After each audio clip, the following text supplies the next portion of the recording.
কুড়িগ্রামে ৬ দিন ধরে সূর্যের দেখা নেই। মাঘের শুরু থেকে শীতের তীব্রতা বাড়ায় বিপাকে পড়েছেন শ্রমজীবীরা। শীতে কুড়িগ্রামের অবস্থা জানতে চাচ্ছি শ্যামল ভৌমিকের কাছে। তিনি কুড়িগ্রাম সদরের ধরলা সেতু এলাকায় আছেন। শ্যামল, কুড়িগ্রামের শীতে জীবনযাত্রায় কেমন প্রভাব পড়েছে আমাদের জানাবেন।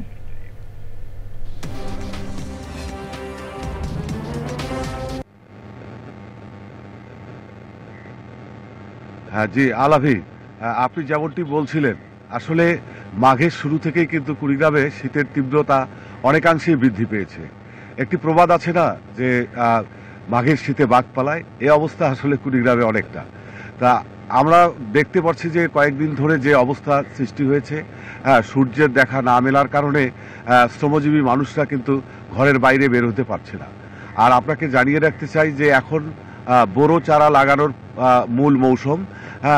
এই শীতের কারণে কিন্তু এই বোরো লাগানো বিলম্বিত হচ্ছে। এছাড়াও হাসপাতালগুলোতে রোগীর সংখ্যা বৃদ্ধি পাচ্ছে, বিশেষ করে বয়স্ক এবং বৃদ্ধ এবং শিশুরাই ভর্তি হচ্ছে প্রতিদিনেই কুড়িগ্রাম সদর হাসপাতাল সহ জেলার 9টি স্বাস্থ্যকেন্দ্রে। তো এই হচ্ছে অবস্থা।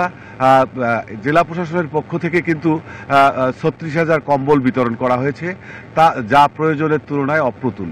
আপনাকে জানিয়ে রাখতে চাই যে শহর এলাকার চাইতে শীতের তীব্রতা কিন্তু গ্রাম এলাকা।